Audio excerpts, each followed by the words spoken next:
Hello नमस्कार मित्रांनो, आज आपण हा व्हिडिओ 9 ऑगस्ट आज रेकॉर्ड करत आहोत.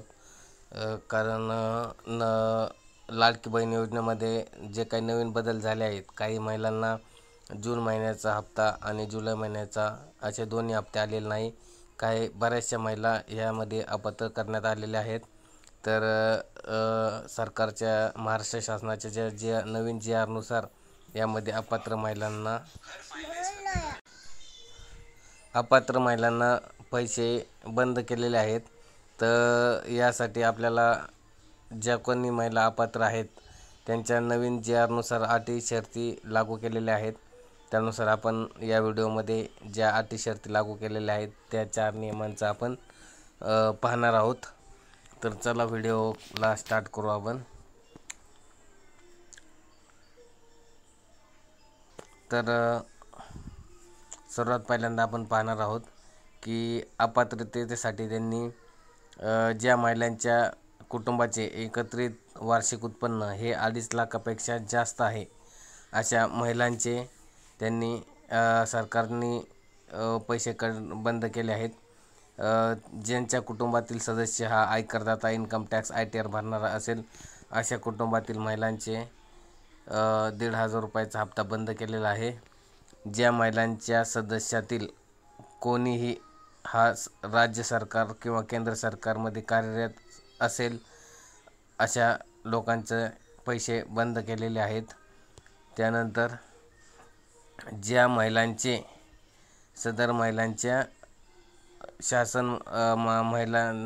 काही महिलांना शासनाच्या इतर विभागामार्फत राबविण्यात येणाऱ्या आर्थिक योजनेद्वारे दरमहा 1,500 रुपये किंवा त्यापेक्षा जास्त रकमेचा लाभ घेत असतील तर अशा महिलांचं लाडकी बहीण योजनेतनं हप्ता बंद करण्यात आलेला आहे. अशी महिला अपात्र करण्यात आलेली आहे ज्यांना लाडकी बहिणी व्यतिरिक्त शासनाच्या दुसऱ्या योजनेअंतर्गत 1,500 पेक्षा जास्त रक्कम त्यांना भेटत आहे. ज्या महिलांना संजय गांधी योजनेचे पैसे चालू आहे अशा महिलांना लाडकी बहीण योजनेतून वगळण्यात आलेले आहे. अशा महिला अपात्र करण्यात आलेल्या आहेत. त्याचबरोबर ज्या महिलांना PM किसानचे 2,000 रुपयाचा हप्ता चालू आहे अशा महिलांना लाडकी बहीण योजनेतून फक्त 500 रुपये महिना चालू केलेला आहे. या 1,000 रुपयामधनं कट केलेले आहेत आणि 500 रुपये महिन्याला यांच्या खात्यावरती येत आहे. अशा महिलांच्या ज्या कुटुंबातील सदस्य विद्यमान माजी सरपंच, माजी खासदार किंवा आमदार असेल अशा लोकांच्या अशा घरातील महिलांच्या कुटुंबातील महिलांच्या लाडकी बहीण योजनेत अर्ज अपात्र करण्यात आलेले आहेत. त्याचबरोबर कुटुंबातील कोणत्याही सदस्याकडे ट्रॅक्टर वगळून 4 चाकी वाहन असेल तर अशा महिलांच्या लाडकी बहिणीतून अपात्र करण्यात आले आहेत.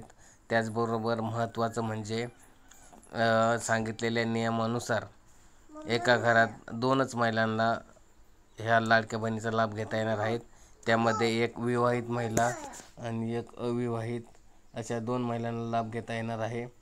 त्यामध्ये ज्या महिला विवाहित आहे त्यामध्ये एकच महिला आणि अविवाहित अशी मुलगी 21 वर्ष पूर्ण असेल अशी एक मुलगी अशा 2च महिलांना लाभ घेता येणार आहेत. आणि ह्या नियम अटीत अपात्रेमध्ये जर कोणी ठरत असेल तर त्यांचे हप्ते लाडकी बहिणीतून नाव अपात्र करून त्यांचे हप्ते बंद करण्यात आले आहेत. तर आपण पाहू शकता या नियमानुसार आपण ज्या अटी शर्तींमध्ये अपात्र ठरत असेल तर आपला हप्ता बंद करण्यात आलेला आहे. तर आपण चेक करू शकता. आजच्या व्हिडिओमध्ये एवढंच सांगायचं आहे की ज्या महिलांचे पैसे आलेले नाही त्या महिलांनी कृपया अटी शर्तींचा पुन्हा एकदा पाहून आपण अपात्र का करण्यात आलो आहे याचं आपल्याला उत्तर भेटून जाईल. तर धन्यवाद. चला भेटूया पुढच्या व्हिडिओमध्ये.